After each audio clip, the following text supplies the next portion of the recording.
bisa di-share, monggo.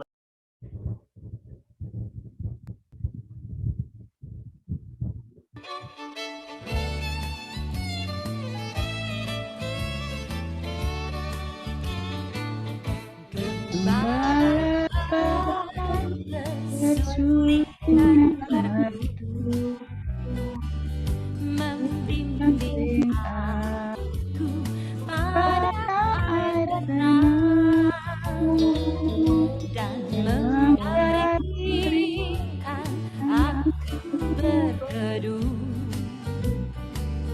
di padang rumput hijau berkenan.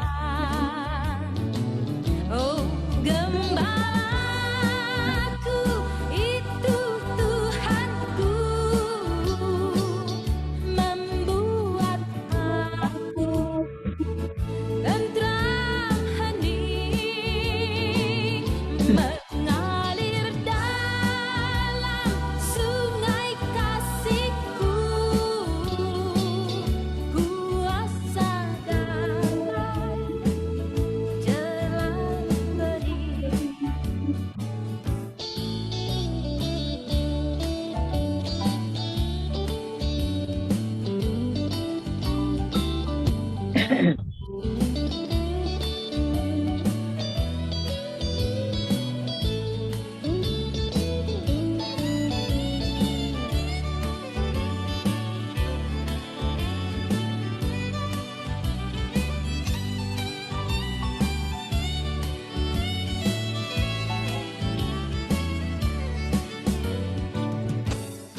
Pada domba haus dan lesu,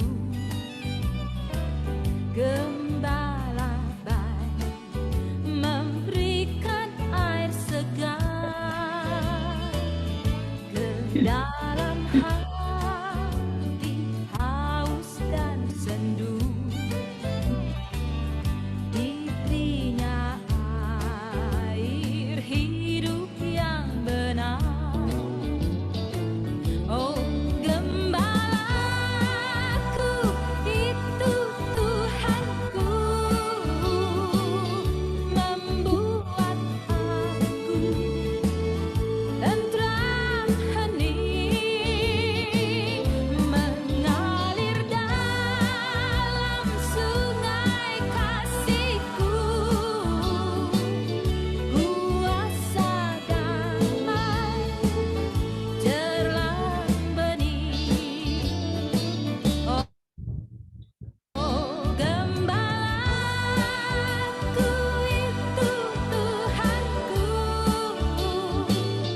membuat aku tentram hening, mengalir dalam sungai kasih-Ku, kuasa damai jelang benih, kuasa damai jelang benih.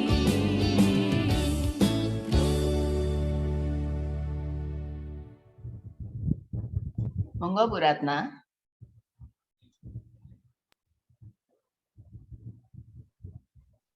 Ya, selamat pagi Bapak Ibu. Mari kita sebelum mendengarkan sabda Tuhan, kita mohon pertolongan Tuhan, kita bersatu hati di dalam doa akan saya bawakan. Mari kita berdoa.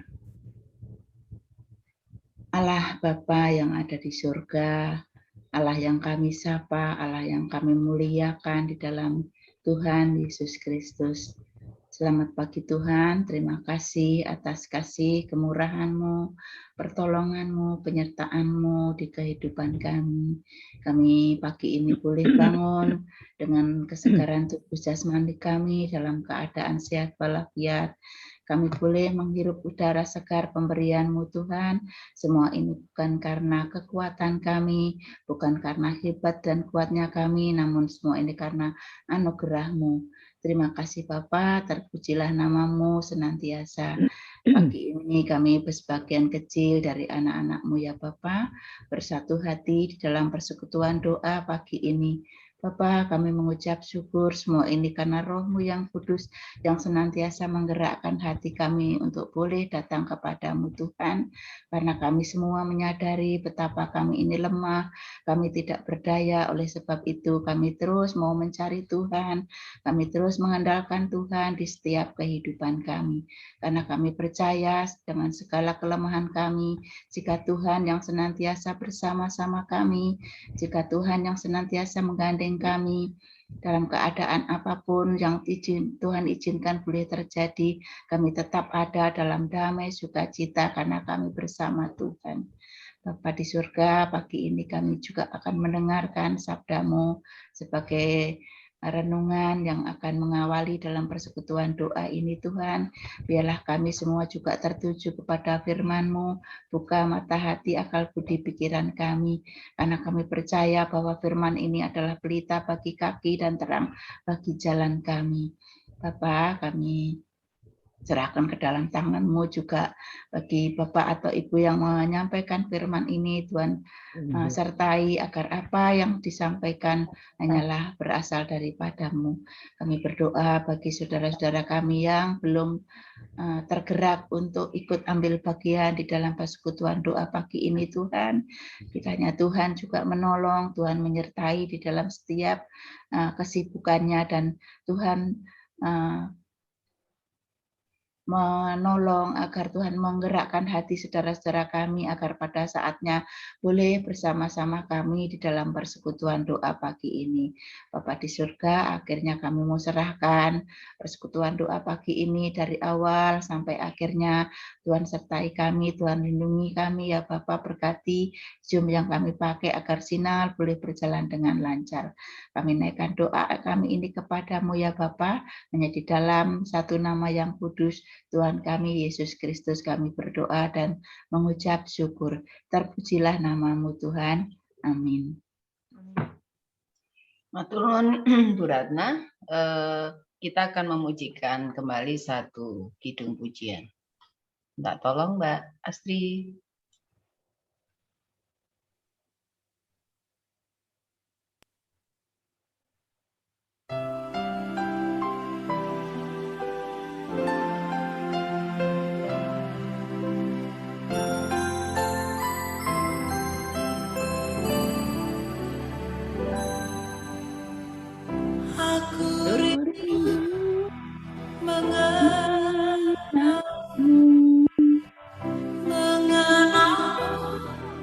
Secara pribadi, bukan hanya ku kagumi semua karya dan ciptaanmu,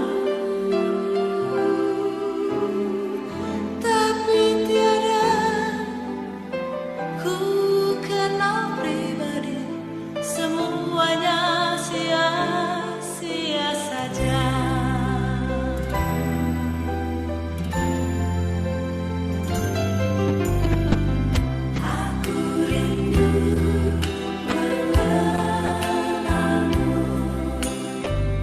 Mengenalmu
Bapak Ibu yang dikasihi Tuhan, kita akan merenungkan firman Tuhan, sebagian dari firman Tuhan yang diambil dari Mazmur 34 ayat 12 dan sampai dengan 18.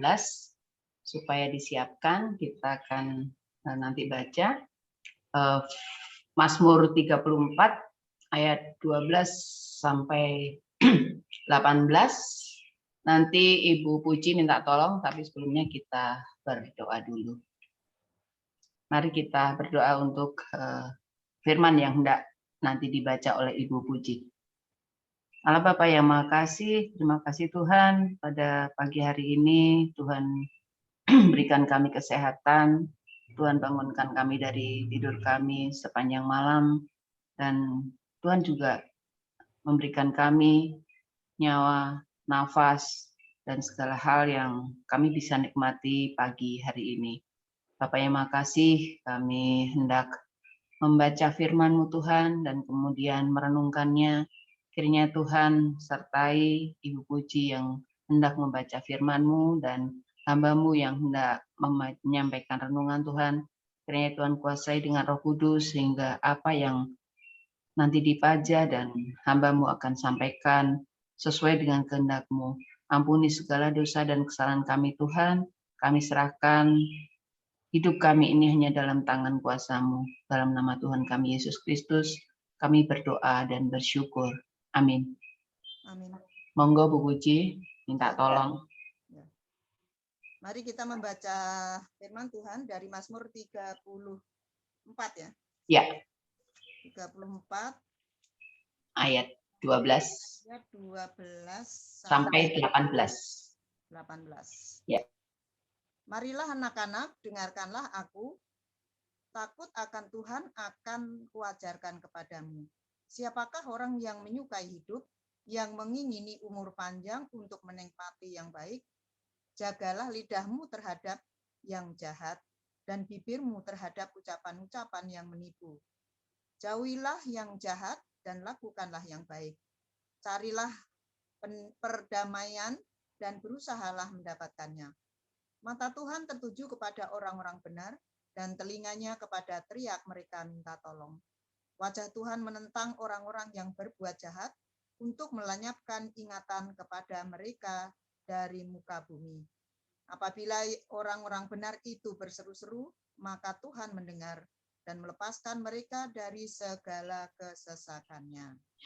Demikian Terima kasih, Bu Puji. Dari hal yang tadi dibaca Bu Puji, saya mencoba menyampaikan renungan orang benar di mata Tuhan. Jadi isi dari firman ini dari pemazmur yang bersaksi bahwa bukan karena kemampuan pemazmur dapat terhindar dari masalah, tapi semuanya adalah karena campur tangan Tuhan yang menyelamatkannya. Bahkan pemazmur mencari Tuhan dan berseru pada Tuhan dalam setiap kesesakannya. Tuhan mendengar dan menyelamatkannya. Dalam setiap usahanya untuk melepaskan diri dari setiap masalah, ia tidak pernah meninggikan diri, sekalipun banyak orang yang bernyanyi-nyanyi tentang kehebatannya. Pemazmur selalu takut akan Tuhan karena semua kemampuannya itu adalah karena pertolongan Tuhan. Bahwa pertolongan dan penyertaan Tuhan sungguh nyata bagi orang yang takut akan Tuhan. Jika hendak menikmati kebaikan Tuhan dalam kehidupan kita ini, maka jadilah orang yang takut akan Tuhan. Sebab inilah yang menjadi kunci peroleh kebaikan hidup dari Tuhan. Mata Tuhan selalu memperhatikan dan telinga Tuhan selalu mendengar bagi orang benar, yaitu orang yang takut akan Tuhan. Maka kita tidak akan ragu pada pengharapan kita kepada Tuhan, sekalipun kita berada pada masa-masa sulit. Pertolongan Tuhan pasti nyata.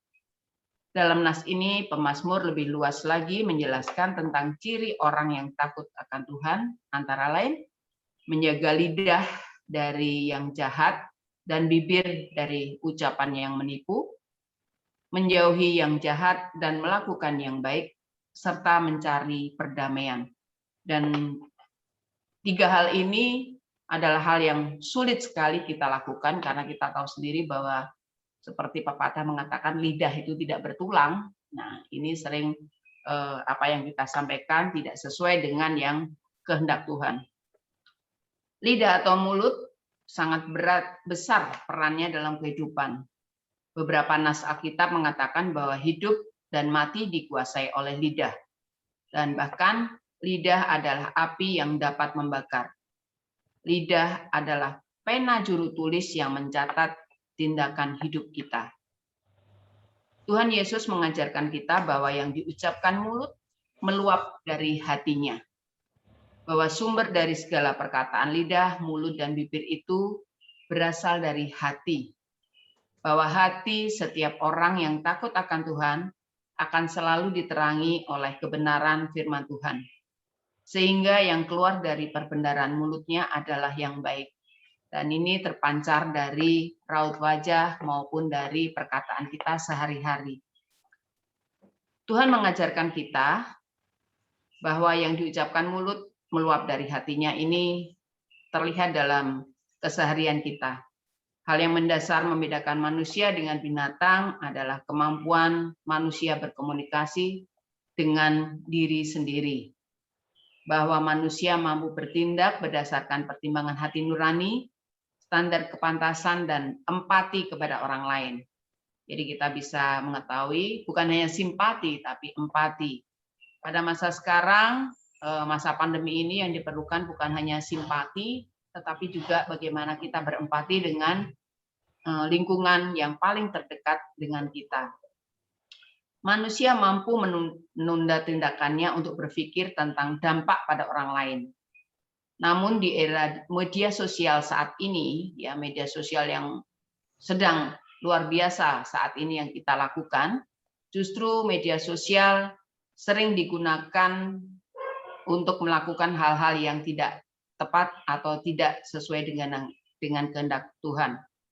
Kita mulai berkomunikasi dengan kurang baik, bahkan sering banyak kita lihat status-status yang tidak sesuai dengan iman Kristen kita.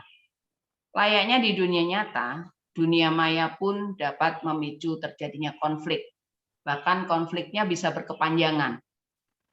Bahkan permusuhan antar teman, bahkan mungkin dengan saudara karena salah membuat status atau bahkan berkata-kata dalam media sosial.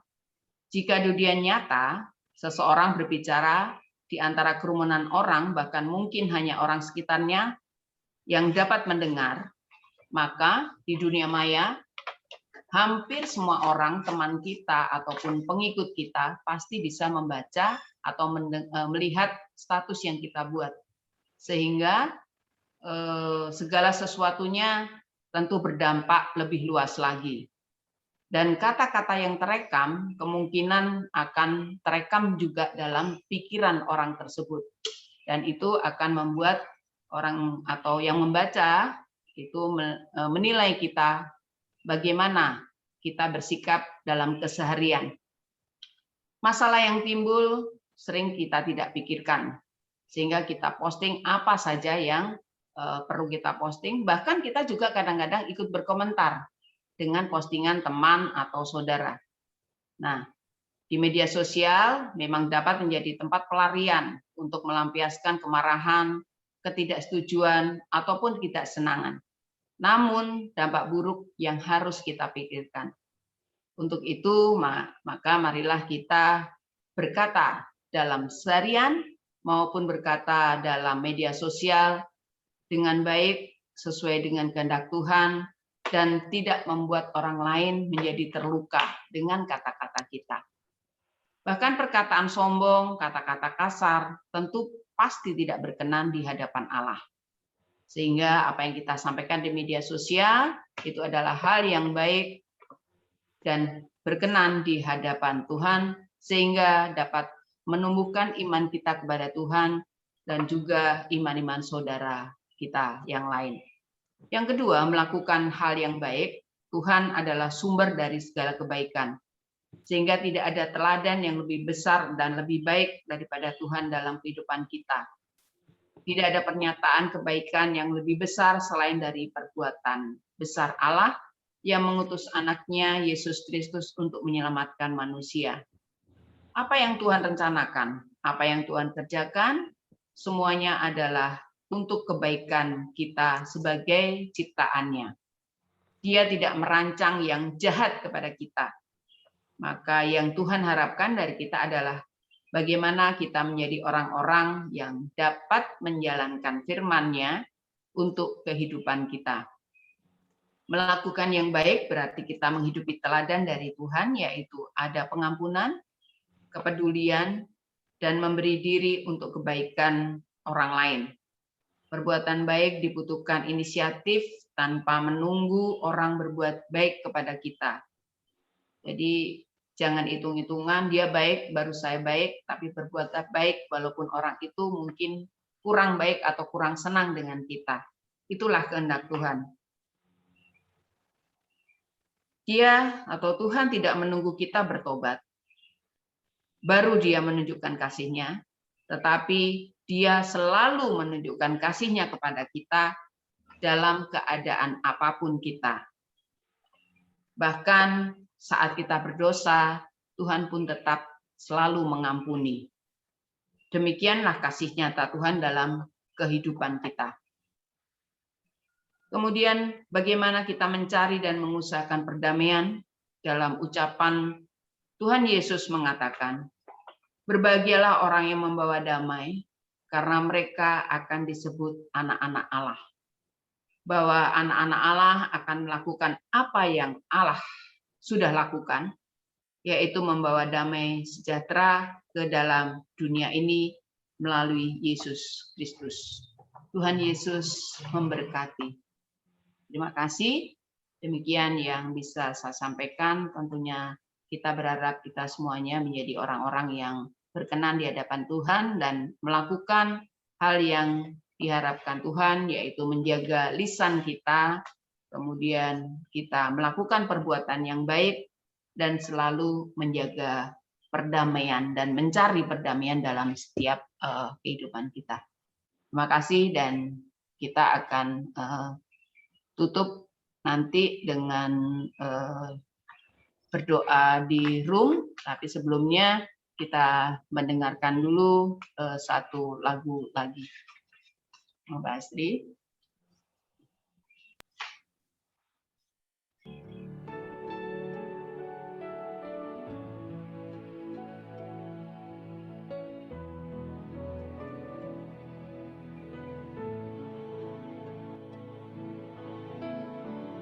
Di tengah ombak dan arus pencobaan,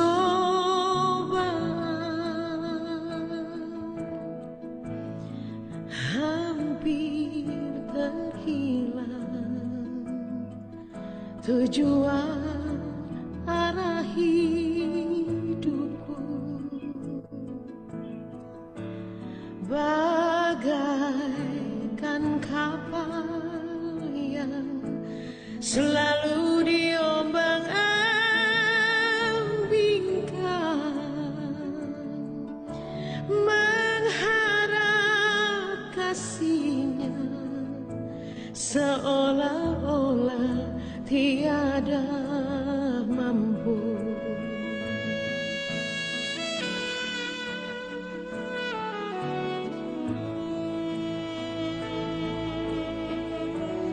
Di tengah ombak dan arus pencobaan, hampir terhilang tujuan arah hidupku.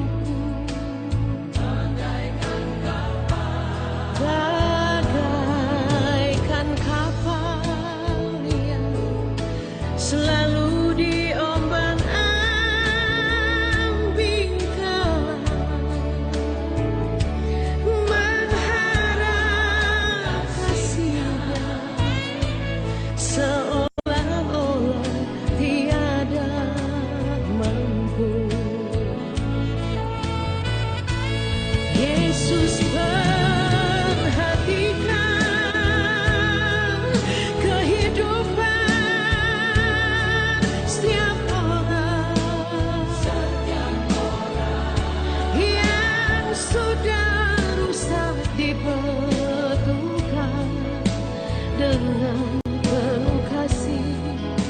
sayang. Yesus perhatikan tiap tetesan air mata. Dia mengenal hatiku yang penuh penyesalan dosa.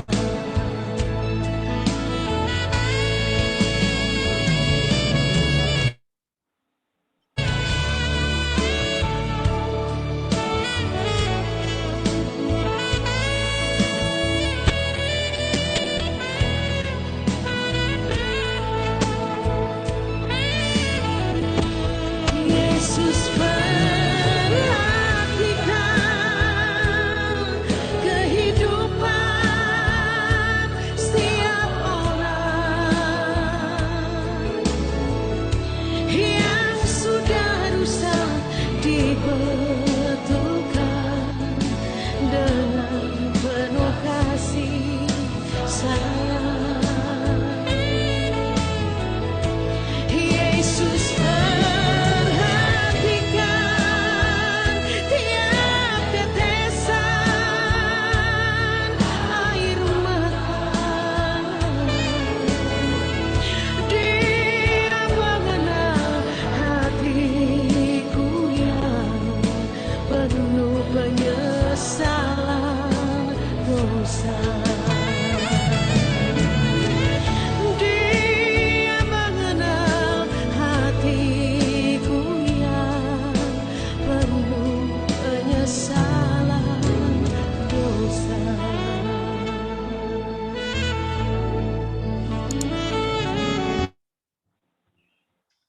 Ya, kita akan terbagi room dalam ruang doa, dan tadi sudah saya share, tapi saya ulang lagi untuk pokok doa yang nanti dibawa dalam ruang doa. Yang pertama, semoga situasi ini semakin membaik sehingga kita bisa bergereja lagi, terutama untuk Adioswo yang sudah rindu sekali untuk bisa bergereja. Yang kedua juga untuk warga kita di wilayah Depok Utara dan khususnya secara umum GKJ Irimia yang masih terkena dampak baik itu fisik maupun psikis maupun ekonomi. Terus yang ketiga khusus ini untuk orang tua dari Ibu Pendeta Abanita Kaban yang kemarin sempat sedikit drop, tapi semoga ini menjadi baik. Mari kita terbagi dalam room, minta tolong Mbak Astri dibagi dalam room kita. Setelah ditutup dengan doa Bapa Kami ya, terus kemudian silakan live masing-masing. Jadi nggak usah balik lagi ke room. Oke, terima kasih. Ye, matur nuwun semuanya.